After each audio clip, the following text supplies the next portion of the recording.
This is Window on the East, a podcast from bne IntelliNews. Subscribe at bne.eu. Welcome to another edition of bne IntelliNews' A Window on the East. Today I'm joined by Arasha Azizi, doctor now. Yes, you recently got your PhD and author of several books on Iran.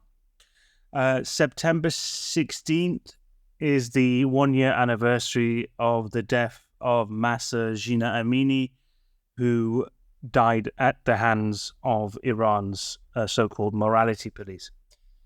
Arash has spoken extensively on the topic, and it's a pleasure to have you here. Thank you very much. It's great to be with you. Can you tell us more about what happened in the past 12 months? So in September of 2022, as you mentioned, Mahsa Amini, a young Iranian woman from the Kurdish town of Saqqez in western Iran, was traveling in Tehran, for her birthday. She was a week before her 22nd birthday when she got off a metro station. And in Iran, there's this program called the Guidance Patrol, or sometimes translated as Moral Police, as you said. So the Moral Security Division of the police puts these vans all around the different parts of Tehran and other cities to arrest women who are supposedly having what they call improper hijab. Now, hijab, of course, is a wailing in Islamic tradition, and Iran is the only country in the world now, with the addition of the unrecognized Taliban regime in Afghanistan, which enforces it. It forces all women to cover their hair and their hands and their arms and basically all their body.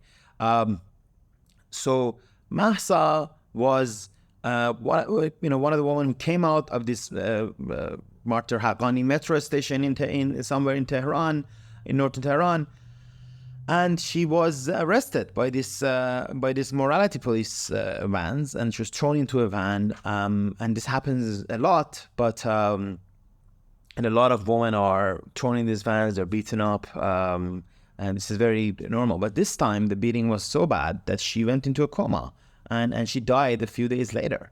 And this led to, it was a spark that really lit the fire and led to the largest street protest movement, you can say, in the history of the Islamic Republic since 1979.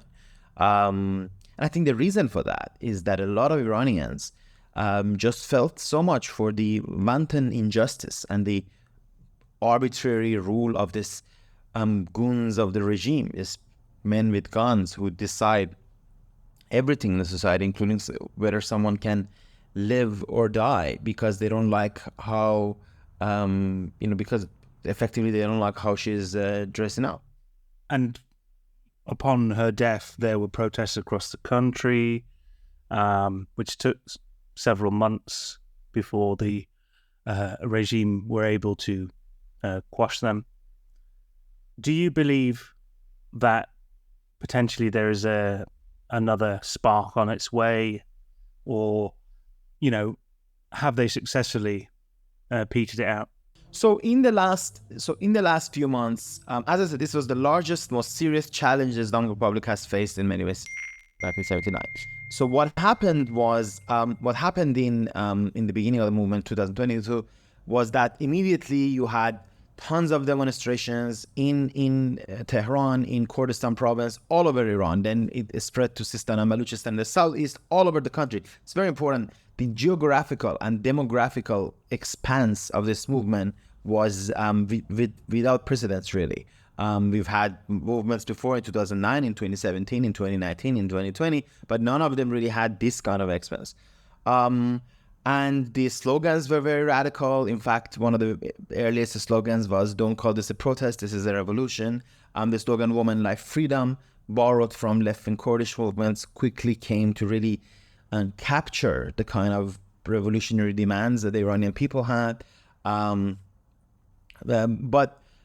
So at the same time, while the protests really, as I said, put the regime on the back burner for a while, various methods were picked for the first time in a long time. Serious questions of what could transition from the Islamic Republic look like were discussed. We had an attempt in general strike in December. There was a 3-day strike, which led to, I would say thousands of Iranians not going to work, but nothing on the level of what an actual general strike should look like. So I think what we had during this last 12 months was that Iranians posed the question of what could the overthrow of the regime look like, but also they came to realize that it's not an easy task. The most important and the most pernicious wrong belief, unfortunately, that exists in Iran and existed certainly in the beginning of the movement was that this was a good thing, that this was a leaderless movement because it was a horizontal movement. The kind of what I really believe silly and, as I said, pernicious belief that has also existed in other countries. There's no single revolution in world history that has ever been successful in overthrowing anything, achieving anything without a degree of organizational leadership. Now, maybe not personal leadership or individual leadership, although that really helps actually, but the level of organizational leadership. So I think the movement in Iran, if you will, this movement to get rid of the regime, also had a sobering moment. It found out that even with monumental sacrifices, really inspiring scenes of thousands of women burning their hijabs, coming out, fighting the cops on the street, it's obviously not enough to affect the political change. So whether the movement will rise again or not, I think it will. I think even the strategists of the regime themselves confess that none of the contradictions that gave rise and gave birth to the movement in 2022 have been solved. The economic condition continues. Iran's international isolation, which has immense economic consequences, continues. The massive repression continues. The disenfranchisement and making women second-class citizens, which is half of Iran, continues. So all of this means that there is still material for protest, and there will be protest. However, it is also a reality that Iranian civil society has been rather successfully destroyed by the Islamic Republic. Iranians don't have organizations inside the country. Unfortunately, the millions of Iranians abroad who do enjoy democratic freedoms have failed rather miserably to build any institution. I just wanted to tap into that because you were, at the time, heavily involved with the outside discourse on the situation in Iran. And there were several different groups trying to merge together, led by the former Crown Prince, Reza Pahlavi. But it all fell apart. Can you go into more detail about that? Because you've mentioned that in other interviews recently. So as I said, inside Iran, there are many important, courageous activists, women's rights activists, labor activists, trade unionists, writers, who I think could potentially put together a large number of people. But they're in prison. Anybody who could organize anything in Iran is in prison. So that's why a lot of people were looking to Iranians abroad who won't go to prison if they organize something, so that they could organize a alternative to the regime, or at least the beginnings of an alternative. So you had a few well-known figures. There was Reza Pahlavi, there was journalist and activist Mahsa Amini, who's been an anti-compulsory hijab activist for years and a very sort of influential activist. There was actresses like Nazanin Boniadi and Golshifteh Farahani, who were well-known figures in Iran, who've done great human rights work for a long time. There was Ali Karimi, the footballer, who had obviously a mass following. He's one of the best non-football players in Iran. There was Shir Nebadi, the Nobel Peace Laureate. There was Hamed Esmailion, a dentist and a writer who has been a justice activist for some years after he lost his wife and daughter when the Islamic regime shot down a passenger plane. Yeah, PS752. So these people that I named, 8 of them, came together from early 2023. There were some secret meetings. In early 2023, they sort of published a joint tweet.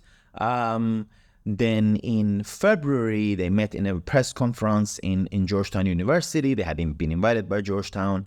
They had this press conference, and they promised that they'll publish a charter within a month. And they did in March. But unfortunately, as soon as this charter was published, there was a lot of fights between the followers of these different figures. Obviously, Pahlavi rather looms large. He is the best-known figure amongst them. He also has a lot of people who act in his name and his supporters. But clearly, a lot of them were not happy with Pahlavi joining with center-left figures, like the ones I mentioned. I also mentioned Abdullah Muhtadi, the leader of Komala Party of Iranian Kurdistan, which is an observer party of the Socialist International, sort of a left-wing Kurdish party. He was also part of the coalition. A lot of them were unhappy that he was joining with, as I said, this center-left and our leftist figures. And at any rate, in what was quickly turned into a rather sad spectacle and a fiasco, what they had formed, this thing was called Alliance for Freedom and Democracy in Iran, or they called it sort of the Mahsa Council after Mahsa Amini. This collapsed in a matter of weeks, not even a matter of months, which was sort of really shocking. And of course, the best news for the regime. I mean, if you're the regime, this is the best propaganda victory you can have. You can say, look, even when opponents want to come together, they can't hold an organization again, not for 6 months, not for 6 years, but they could hardly hold it for 6 weeks, right? The reason it fell apart, was it because of Pahlavi himself? Because was he the outsized figure? It would be easy. It would be easy to blame it on one person, right? Although I do think you're right. There was outsized figure, and that he has some of the blame. But it's not him alone, right? It's the reality. I'll say a couple of things. First of all, it's about them working together, right? And being able to compromise. A lot of, for example, Mahsi is a friend, and I have a lot of respect for her. But she's an activist, right? And then the activist, the only thing you don't do is compromise, right? You attack, you have a cause, you defend it. Whereas politics is the opposite of activism in this way. It's all about the compromise, right? It's all about you should be ready to shelve some of your demands. And so some of the supporters of Mahsi and others also were also attacking, Pahlavi, or other figures. And let me add another thing. Okay, let's say Pahlavi is the problem and his supporters are the problem. Well, why don't the rest of them form something together? And actually, the other thing I should say, none of these figures, none of them have built anything. Not a single organization, not a single student organization, not a single, when I say organization, I mean something more than 8 people, right? None of them have done so. And, this isn't even about, let's say Pahlavis believe that the rest of us are terrible and are leftist and they shouldn't work with us. Well, form an organization for yourself, right? Form an Iranian organization, supporters of Pahlavi political party or organization that you can say, okay, it has 10,000 members, right? Unfortunately, this doesn't exist on any level. And I think it's not about just blaming one particular figure. I think it's that we lack so far a political culture, really, certainly within the opposition. And I think pernicious, as I said, idiotic ideas, I'm sorry to speak clearly, of that, basically having a political party is a taboo, that it's a good thing when a movement is not, doesn't have leadership, doesn't have organization, have been popular. Let me give you an example. Ashkan Khatibi, great singer, a supporter of the movement, I like his work a lot. Recently, he shows up to Venice Film Festival, and, there was a sort of a controversy because a Palestinian actress sort of brought a Palestine flag, so there was a bit of controversy about it. I don't even want to enter the controversy, but Ashkan Khatibi, in order to answer as part of this, he makes a couple of tweets, in one of which he says, well, politics is beneath me as an artist. I think the reason I bring it up is that it entirely encapsulates the kind of attitude that a lot of Iranian activists have had toward politics, right? They basically believe it's beneath them to join an organization and do the political life that, whether in Britain or in any other country, you have different political parties, you have different political organizations. So long as we don't change this, we have no chance of wanting to replace the regime. You touch on a really important topic there and I don't think it's just Iran. If you look in several different countries, there's been an aversion to people joining into political movements, parties. There's a new book out this week by Rory Stewart, who spent time in Iran and, was an MP here. And he said, the average age cohort of people of his Conservative Party at the time was 60 years plus. And it could be for several reasons. It could be the internet. It could be, people just wanting a normal life. That, politics, in a sense, is, you'll burn your fingers. No, so absolutely. I think you have an absolute point, and I think it's definitely not just Iran. In fact, there's another book coming out soon by Vincent Bevins, I don't know what the shape of the book would be, but I think it's about these different movements. He's basically talking about there were tons of straight movements, none of which actually leads to much change. And he wants to discuss why. And there's been other work on this as well. And it's interesting to talk about in democratic countries. That's a little bit different, right? It's a bit of a different context, although I do think he's actually related. In Britain, for example, a few years ago, whenever you see big movements like, let's say the rise of Jeremy Corbyn, whatever we think of him, positively or negatively, but or even Brexit, or Brexit, yes. So, but I mean, with Corbyn, things happened when people joined the political party, and with Brexit, actually, you can say the existence of UKIP as a political vehicle was very important, right? And was able to really capture things, and of course, sort of. But what's interesting is they came at the same time. That's right. Yeah. So that's right. So you can have, but I mean, as I said, so democratic countries is a slightly different context. But if you want to have, if you want to make societal change, you cannot do it via hashtags. And I think this sounds something very obvious. I don't think it's obvious at all. I think a lot of Iranians and a lot of other people precisely thought they could do it with hashtags. And it would be nice. You don't have to go to meetings. Anyone who's been involved in politics hates meetings. Right? You don't have to do anything. You don't have to gather. You don't have to compromise over your differences, most importantly. You can just say some vague things like, I love life, I love women, I love freedom online, and it would lead to change. Unfortunately, it's just not how it works. And yes, there are other countries. Let's say the Black Lives Matter movement. What did Black Lives Matter movement here resulted to sort of organizationally? Nothing, unfortunately. When you compare it to the civil rights struggles in the 1960s, there were tons of organizations. They had very clear agendas, right? And they got them. They passed the Voting Rights Act. They passed the Civil Rights Act. They did all these other things. Whereas Black Lives Matter movement, unfortunately, right, had no organizational result, if you will, nor a clear agenda, or even pretense at a clear agenda, right?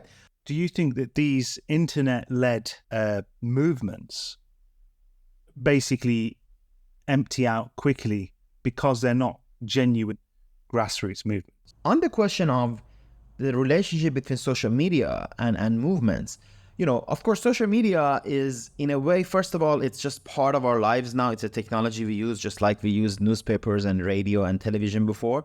But I think it is good to ask, so in terms of, for example, Black Lives Matter, there was tens of thousands of people coming on the street, and a lot of demonstrations. I was a part of some of these demonstrations. It wasn't really social media led. It wasn't really social media led. Like people would, there was word of mouth. There was a local community. You knew where to come out. In particular in the smaller cities. But nevertheless, you can say a sort of a social media mentality has really affected a lot of social movements around the world. It's a global thing, isn't it? Absolutely, right? So, and I think the idea is, so the problematic is that a lot of people genuinely seem to think that if they quote unquote raise awareness about something that it's a phrase that I really hate, by the way, because raising awareness has never led to any change. The idea that if only enough people would hear about something, it would magically change. It just doesn't stand the test of reason, right? Sure, it's good. It's part of your strategy, right? Like spreading word about anything. If you're selling gum, you need to spread awareness, but you also need to have a distribution network, and you need to make good gum, right? So if you only put the advertisements out, but don't do any other work, obviously you're not going to be successful. The same thing with political movements, right? So I think there is this misplaced belief that somehow spreading word about something and shouting about it on social media and all these very performative ways of showing solidarity would lead to change. What we need instead is political strategy. You need a strategy wherever you do anything, right? But somehow it looks like a lot of people have convinced themselves that if they want to change the world, and they can just do it without any strategy, with a tweet or with simply not thinking about, or with thinking they're right. I mean, I think that's a big part of it. It's like the idea is that you're on the right side of history, so it doesn't matter if people don't support you. And people will look back and say, well, for example, there was a struggle against apartheid, and there was a time if you spoke against apartheid South Africa, no one supported you, but then things happened. But the question is, okay, how did the apartheid actually was overthrown? By massive amounts of political strategizing and compromise. By the way, that's necessary, right? So I think that's what is lacking. Politics is what is lacking. That if you want to change the world, you need to be engaged in politics. There's no other way, right? There's no other way. There's no, you can have movements from below that shake things, but when the actual change happens, there needs to be a political element. Politics doesn't mean, some people put on a suit and like conspire with each other, right? It means shifting power in society, and it means involving citizenry, which is the other important thing. So to go back to Iran, this lack of organization is no joke. If you look at 1970s, for example, right? Iranian diaspora was 10 times much smaller, right? But there existed organizations at every level. Iranian Student Association in the United States organized, it was, if you were Iranian student, you had likely been in an ISA event, anyone, right? Whereas today we have tens of thousands of students. In Toronto alone, York University has 4,000 Iranian students. This is something any organizer would have dreamt of. And there is rather a consensus, if you will, amongst large numbers of Iranians that they hate this regime. However, there's very little organizing. And there's very little political strategizing. So that's what needs to change, right? And it will, people like Hossein Bastani in Iran have been writing about this. Jack Goldstone, as someone who is sort of an expert on revolutions, have written on Iran and given interviews to Iranian outlets about this. So that's something that we need to wake up to. That if you want political change, you're going to have to need to do political work. The incumbent administration of Ebrahim Raisi, has been recently running around the world signing contracts and deals. It's become a member of the Shanghai Cooperation Organization, which is a security-led pact by China. It's also, in the past week, become a member of the BRICS group of countries, and it has a free trade agreement with the Eurasian Economic Union, led by Russia. The administration and the government in Iran is quite clearly aware that it's been backed into a corner in terms of sanctions, and they are looking for a route out. So this is their, I assume their logical route out by teaming up with China, Russia, Brazil, and South Africa. These are the non-aligned countries traditionally. But do you think that is any way a way to placate the people and try and revive the economy, which has been suffering terribly for several years now? The rial is at a historic low of 500,000 rials to $1. So, do you think that they've bought time? I mean, they're trying. I don't think it has worked yet because the Iranian economy has much more important problems, and because the degree of gap between the regime and the people is very, very large. So it won't be so easy to fill it, right? If you want to economically buy off a population, you need to do much better than like joining a couple of organizations. But it is true that the regime has definitely lessened its international isolation. Most importantly, it reestablished ties with Saudi Arabia, which is a very important feat. In fact, it's now on the verge of possibly doing so with even Egypt and Jordan. Expanding ties with Egypt has been on the agenda for many years, different administrations. But I think it's, if Iran has a relationship with Saudi Arabia, it has a relationship with United Arab Emirates, it has a relationship with everybody in the region except Israel, why wouldn't it have relations with Egypt? And with Jordan is trickier, but I think there's actually some sort of diplomatic relations already, but, to expand them. And look, this tells us a couple of things. First of all, sanctions, there is a limit as to, what they can do, right? Especially as you start sanctioning more and more countries. If you sanction these countries, well, they can work together, right? There's a tipping point. Exactly, right? So now you have Russia, you have Iran, there's some restrictions on China, there's, of course, Venezuela, there's Belarus, right? So they can sort of trade with each other a little bit. Now, basically that has been what's going on for a long time. And let's be real, the sanction regime on Iran is pretty extensive, right? But even at its worst under Trump, it never led to Iran becoming a failed state, right? It's simple. Like there was never a time where people couldn't find bread in the stores, right? This didn't come, and it won't come because it's almost impossible for something like that to happen, right? I mean, I guess if you really try and if you put the most extensive thing, you can try to have that. The consequences of that will be unpredictable. But the Americans can't watch the borders of Iran. Yes, exactly. I mean, and Iran is a country of 80 million. It's a country of much talent. It's a country of if you're a ruler of Iran and you've kept the rule, you can find enough people that can help you or circumvent some sanctions, right? With Turkey, with Russia, which is basically what has happened throughout all these years, right? Iran never became like even Venezuela, right? I mean, Venezuela, you had a failed state situation, which, by the way, in Venezuela, Iranians need to learn lessons from it. Venezuela, you had, the 20% of the population left. You really had, no toilet papers anywhere, right? You really couldn't get the most basic goods. And you had a rival government whose president was in Caracas, by the way, not in Washington, D.C., and was recognized not just by the United States, but by half of Latin American countries. It still didn't lead to change because, you need to have a political strategy. And again, what was the political strategy? That Maduro would somehow pack up his bags and leave? Well, it didn't happen, right? So in terms of the Islamic Republic expanding its diplomatic ties, I think, as I said, it shows there's a limit to how effective sanctions are. And the other thing is, countries of the world, they have a variety of interests. Sure, they don't like the Islamic Republic, right? But they also know they have to deal with it, basically, if it's in charge. In fact, even the unrecognized Taliban regime, it's really only unrecognized in name. Everyone hates the Taliban. They think they're reprehensible. Oh, the Chinese today they have an ambassador for the first time. Yeah, there we go. And so the unrecognized Taliban regime has extensive relations with, I think they've had diplomatic meetings with 70 countries, right?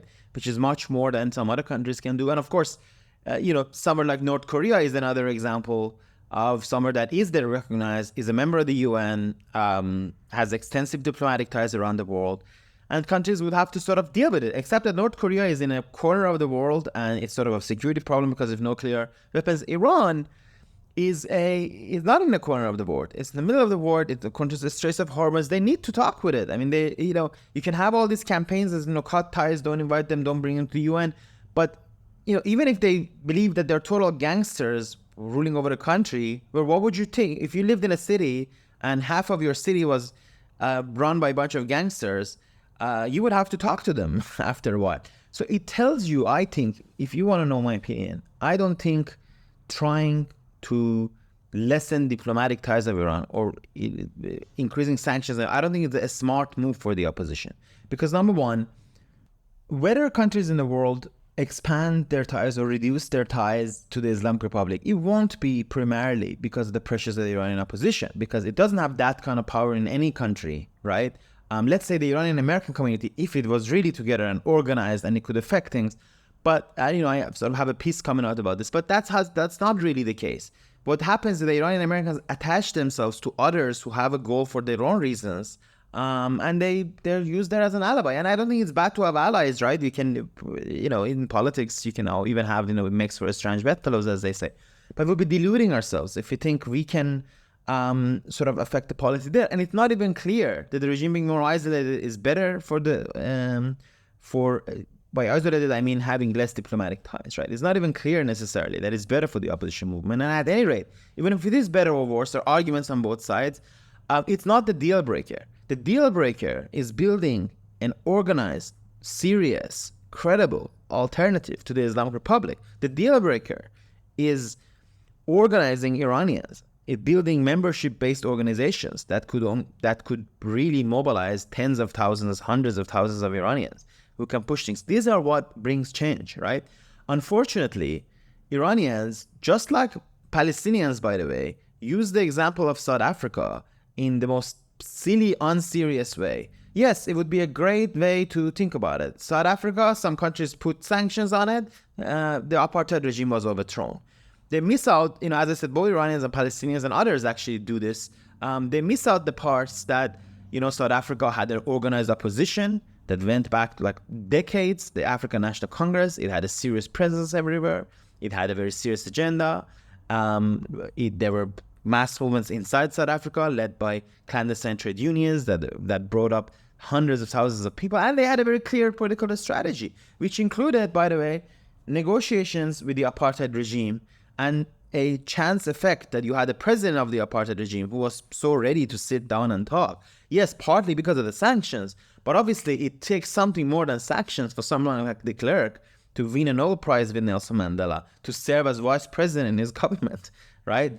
For Nelson Mandela to accept to be in the part of the same government as the party of the apartheid and to take part in these very important, tense negotiations that could have gone anywhere by the way. And of course, many people considered Mandela to be a traitor because of some of the things he gave up in those negotiations, but we forget those parts and we just have these easy images of the world that, oh, if only we put more sanctions. And I should say this is added also to the terrible tradition of Iranian conspiracies. I mean, this is a disease that really needs to be cured, right? There are Iranians out there, tons of them, perhaps millions of them. They seriously believe that 1979 was caused, because Carter stopped supporting the Shah, and now the regime is in power because they, and it's not clear who they is, they want it. This is a disease, as I said, and of course you can never make a change if you entirely believe that it's the outside powers who determine who is in your government and how's your life. You can never bring about change. So we need to counter that. We need to be less obsessed about the diplomatic engagements of the Islamic Republic and a little bit more concerned about what we in the opposition are able to do to increase our own power. And build up our own credible alternative to the regime. So final thoughts on where we're going and where we are a year later? I think a year later, as I said, it was a sobering moment that we found out despite the heroic sacrifice of Iranian people, despite, more than 22,000 people were arrested and thrown into jail. Unfortunately, the Iranian political opposition basically doesn't really exist as an organized force. And this is the regime has survived for one reason. So I could say for two reasons. First, it's repression, right? Obviously, so it's sheer capacity for brutality, which brings the tenacity, right? Khamenei is not the kind of guy who gets on a plane and leaves. He will kill. He's the one who consoled Bashar Assad, a man who killed 600,000 of his own people, but he did keep the government, right? And that's the goal there. That's the number one reason as well. The number two reason is, as I've also said throughout this interview, that we have not yet built a credible alternative to the Islamic Republic. And if we wanted to change, that's the only way. There would be no there can be no overthrowing of the Islamic Republic without a credible, organized political alternative to be built to it. And I think last year showed that we didn't have it from before, it hurt, and we couldn't build it throughout the year. If we want to be ready for the next time, as there inevitably will be a next time of political protests and people coming out, we need to build that alternative. Arash, you have a book out. Can you tell us more about that? What Iranians Want, Woman, Life, Freedom is the title of the book. It comes out in February.